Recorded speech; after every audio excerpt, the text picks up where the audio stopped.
Famille, revenons un peu sur la visite de Ousmane Sonko au Mali et à la fin, je vais venir vous donner mes impressions. Écoutez.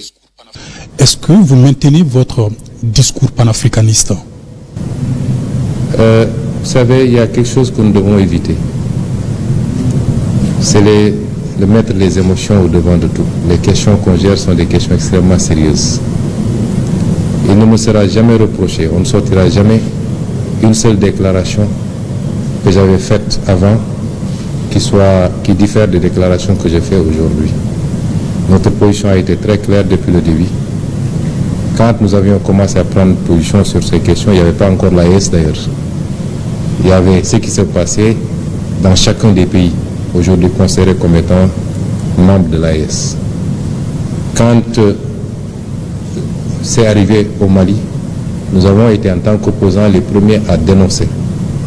Et on continue à le dénoncer fermement. L'embargo qui a été fait sur le Mali par des pays frères et malheureusement parmi lesquels notre propre pays. Je l'avais au nom de mon parti dénoncé. Je continue à le dénoncer et comme je l'ai dit, sous notre régime, ces genres de pratiques ne pourront jamais prospérer et personne ne passera par le Sénégal pour soit déstabiliser le Mali ou aucun autre pays frère ou alors lui imposer des sanctions de cette nature. Cela n'a pas changé, ça ne changera pas. Quand il a été question d'une intervention au Niger, ma position a été très claire. De ma cellule de prison, j'avais fait une publication pour dénoncer cela et mettre en garde les chefs d'État de la CEDEAO. Cela n'a pas changé aujourd'hui. L'AES est venu après et personne ne sortira un seul discours où moi, en tant que président de mon parti opposant de l'époque, j'avais dit que nous rejoindrons telle ou telle organisation. Il faut arrêter ces amalgames. Nous n'avons jamais pris position pour dire que le Sénégal va rejoindre telle organisation ou telle autre. Ça, c'est la première chose.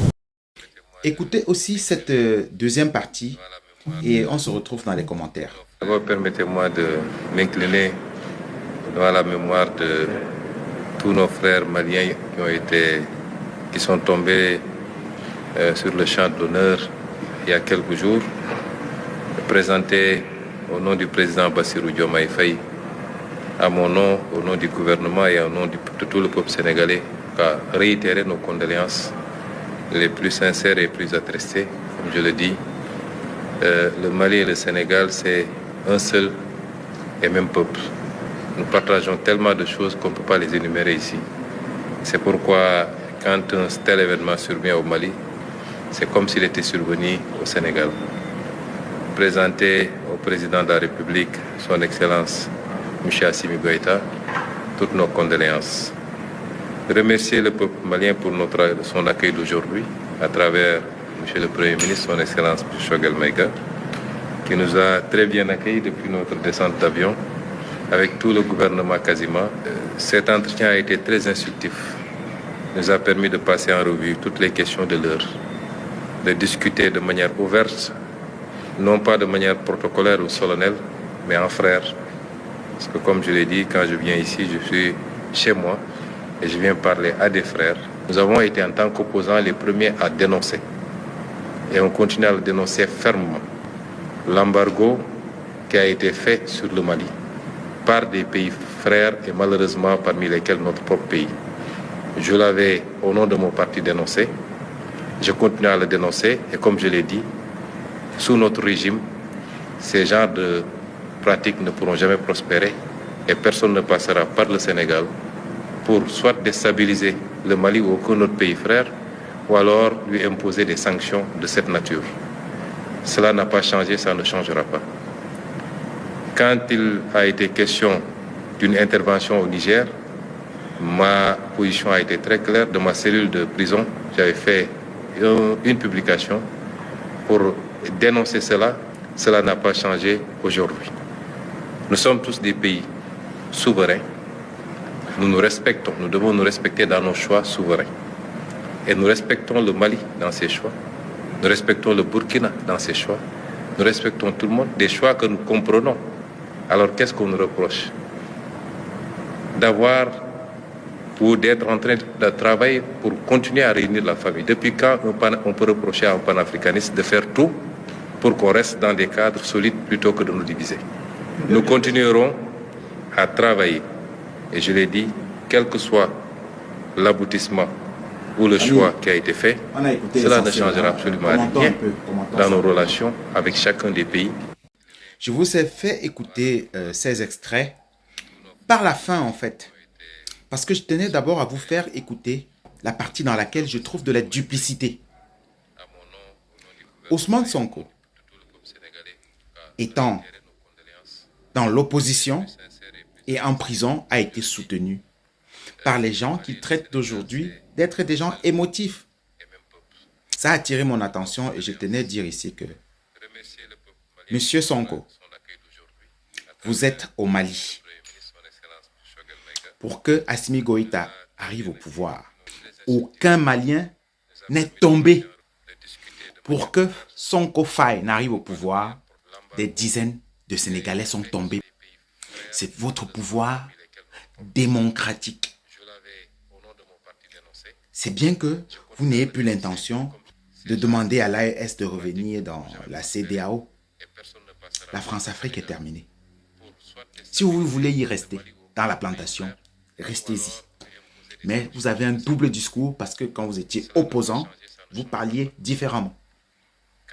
Voilà. J'ai plus apprécié la partie où vous avez compati, n'est-ce pas, à ce qui s'est passé dans le nord du Mali. D'ailleurs, qui a été validé par un ambassadeur qui est accrédité. Et jusqu'à présent, à part que, voilà, vous l'avez convoqué, il n'y a rien d'autre qui ne s'est passé. L'Afrique vous regarde. Le Mali vous regarde. L'AES vous regarde. Est-ce que, si des gens attaquent le Sénégal du Mali, est-ce que le gouvernement malien va juste convoquer les ambassadeurs de ces gens-là? Parce que nous avons la certitude que c'est du Sénégal que une certaine branche terroriste est financée. Nous allons en revenir dans une autre publication. Bien, je ne vais pas m'éterniser ici parce qu'il y a beaucoup de publications déjà sur la toile. Je vais juste dire ceci. Sonko Faye ou Faye Sonko, dépendamment de qui pour vous est le leader.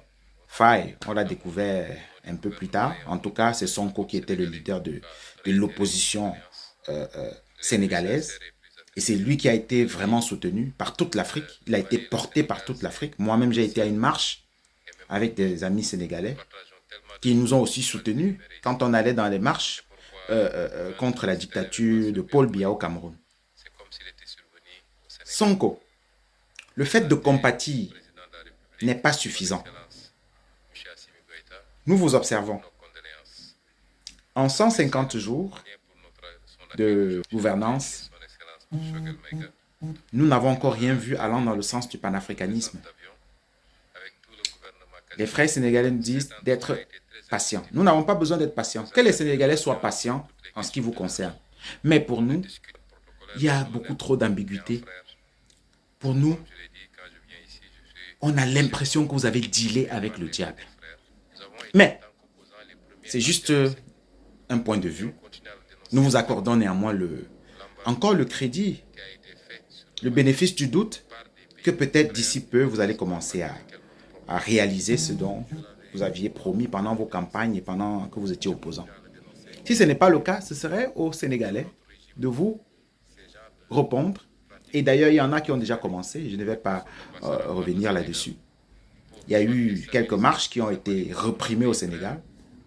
Mais bon, passons dessus. J'apprécie néanmoins le fait que vous soyez venu au Mali et de préférence vous, parce que Faye n'aurait pas été la bienvenue. Il n'aurait pas été aussi bien accueilli que vous. Vous savez pourquoi. Je vais vous quitter ici, famille, et on se retrouve dans les commentaires. Haché, haché, haché.